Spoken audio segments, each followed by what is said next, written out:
Hey everyone, Pastor George here with today's Bible study recap. And today in Bible study, we looked at one of my favorite verses. So we took a break from going through a book because I'm going to be on vacation for the next little bit.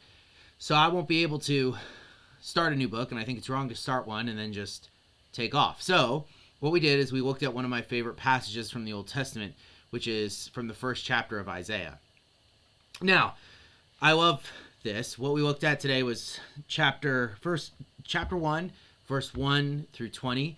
Really, my favorite verses of this are 10 through 20, but 1 through 10 sets up the rest of it. So I looked at the whole thing.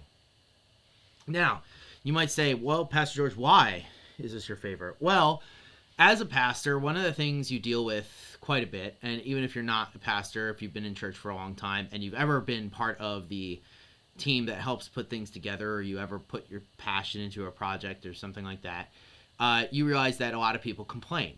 Now, I'm not thinking of anyone in particular here, just in case anyone's wondering, but like this happens, right? Like you'll put together a service, it'll be something you're passionate about, it'll be something you think is important for people to know, or it's just a regular Sunday service, right? It might not even be something special, it just might be, and not that Sunday service isn't special, but you get what I'm saying, that like, that you put thought into it, and something happens and distracts someone, or they don't like it and they tell you about it. And generally,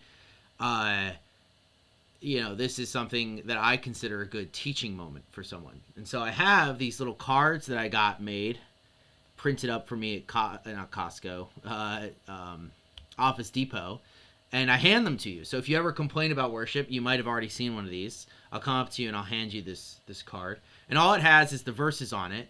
And what I'll tell you is to look them up and think about it and let me know what you think about it, right? And so if you read today's Bible study recap, you'll see what those verses, or read the Bible study that we looked at today, you'll see why I chose those verses, right? Because what's the point of this passage? Well, Isaiah starts out, right? He's calling the people of Israel to repentance. This is the job of a prophet. So he shows up, he's calling them to repentance, and what do they do, right? Well, they're complaining about God. Well, God is rather bringing like this covenant lawsuit against them. It seems like the people have been doing bad things, perhaps wondering where God is. And God tells them, right, like, you do not care about following my laws at all, right? You do not care about the things that I established. He's like, who gave you these things? Now, the interesting thing is they care on the surface.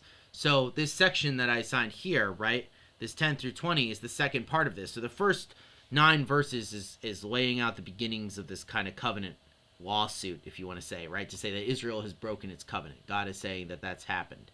And then he moves into the second part, and the second part, 10 through 20, is him saying, why do you think I care about all these things, right? Because it talks about all the things that normally we would associate with worship, right? Like holding festivals, Sabbaths, all these things that we expect people to care about, sacrifices, right? Like this the people of Israel basically are believing, well, we go through the motions, we do these things, and we should, why are you abandoning us?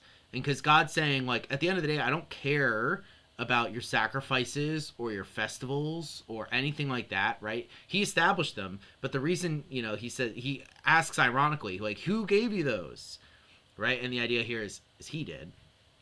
And the reason he's pointing that out is because he doesn't care about the things in and of themselves. What he cares about is the posture of the heart. And so this has been a very meaningful passage to me as a pastor, because it's a great way of reminding ourselves and calling to attention the idea that we do not and should not focus on our enjoyment or what we want in worship, right? Rather, that we are there to where's our heart supposed to be? It's supposed to be focused on God, right? Of course, have I been to worship services where everything that's done hasn't been the most thing that connected with me? Of course, everyone has. But the idea there is that you catch yourself thinking that and then go, okay, this isn't about me. This is about God, right? So it doesn't matter how I'm interpreting this, right?